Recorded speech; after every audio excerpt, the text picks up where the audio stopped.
The iPad is capable of doing so many things that sometimes it's easy to forget what all this awesome piece of glass can actually do. So today I want to help you go beyond just surfing the web and checking your email by sort of showcasing some of the ways I actually use this in my daily life and work, including, yes, some tips and tricks. And at the end of the video, I'll also share with you a bit of an unorthodox hack that I've been using and liking as well. Let's start with this. Did you realize that that power button on the top of your iPad can actually function a little bit like the action button on an iPhone? Like, check this out. If I triple press this, I get some nice background noise and I can jump right into productivity mode. Triple tap again to get rid of it. And the cool thing is it'll play through the speakers unless I have some AirPods going, and then it'll pipe directly in to those as well. And the way to set that up is to go to settings, scroll down to accessibility, scroll down to the bottom and see accessibility shortcut there. And then I've got it set to background sounds, but you could set it to any number of different things as well. Now, the new Apple Pencil Pro here has a squeeze feature, which makes for another great way to quickly access functionality without really having to break a sweat. And as you can see here, I've got the squeeze set to open up my life planner in Freeform, which, if you're unfamiliar with this, is something I show you how to create in my Freeform Unleashed course, which I'll link up down in the description for you if you want to check that out. But to set this up to yourself, you're going to go to Settings, Apple Pencil, and then tap on Squeeze, where you can see I've got that set to shortcut, and then that shortcut opens up to my Freeform board there. But the possibilities are pretty endless. Now I want to take you up to my desk, where I like to use universal control to control the Mac and the iPad at the same time with the same keyboard and mouse.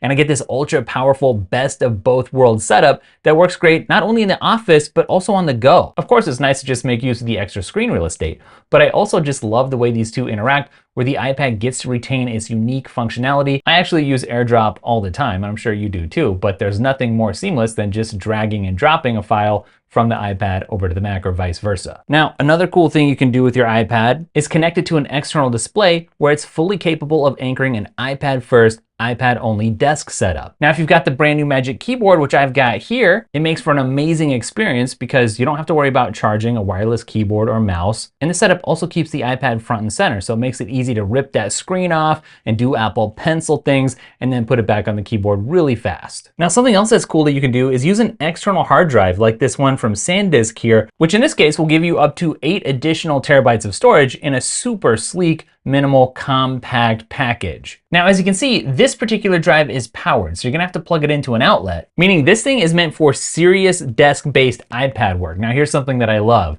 You can actually plug this into the back of something like Apple's Studio Display, and lo and behold, that drive will show up in Finder for you, so you don't have to go in straight through the iPad's port. You can use that external monitor like a hub and keep this Thunderbolt port open and ready for use. Now, if this drive seems a little too chunky for you, you could always do a mobile SSD like this one from LaCie, which I'll link up down in the description. I've used this for a long time for my iPhone, for my iPad, for my Mac. This version here is 2 terabytes. I've got some 1 terabyte versions as well. But if you're looking for speed and you need something you can take with you to the coffee shop or to a meeting or on a plane, then this LaCie here is highly recommended. Now, if you need a way to record amazing audio to your iPad, you're not stuck with using a stationary mic. You can use something like Rode's Wireless Pro system here, which comes with a couple of mics and then this receiver, and you can actually just plug this receiver right into your iPad Pro here, and then just go ahead and clip this mic to your shirt, or you can use a lavalier mic like I'm actually wearing underneath my shirt right here. And you can see the levels there, it's picking up the audio. And if I go into Final Cut Pro and want to do a voiceover, for instance, I can actually go in and select that Wireless Pro system, and now I'm mobile, I'm not tethered. So if I want to do an interview with somebody, I can record that straight into the iPad itself. And it works with a variety of apps. It's not just Final Cut Pro. If you do podcasting or screen recording or video meetings,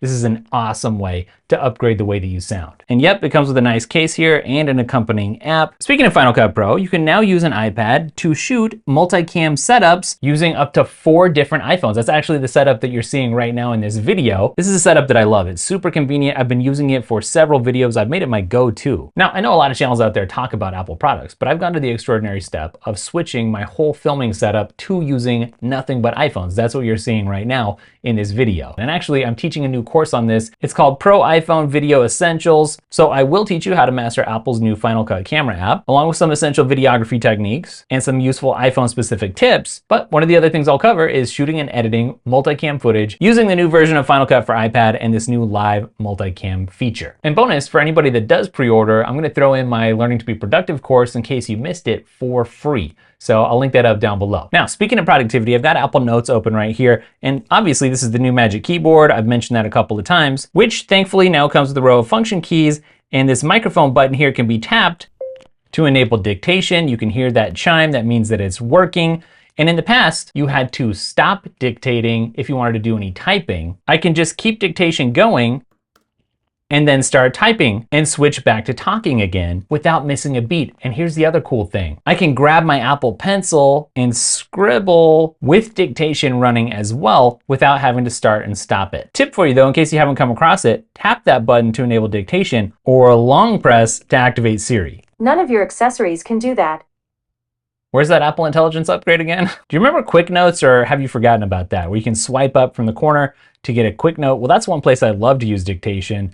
And so I'll just tap in there and start talking. And this is one of the quickest ways to literally get something out of your head. Just tap done when you're done and it gets off the screen. Now, subscribers know I love digging up really useful new iPad apps and then sharing them on the channel. If you haven't seen the latest episode, I'll link it up so you can go check it out because there's some really great under the radar apps. But here's an app that I just downloaded. It's called Feather and it just appeared automatically on my home screen. That's something that you can actually turn off. So if you go to settings and then home screen and app library, there's a section there where it says newly downloaded apps are either added to the home screen or go to the app library only.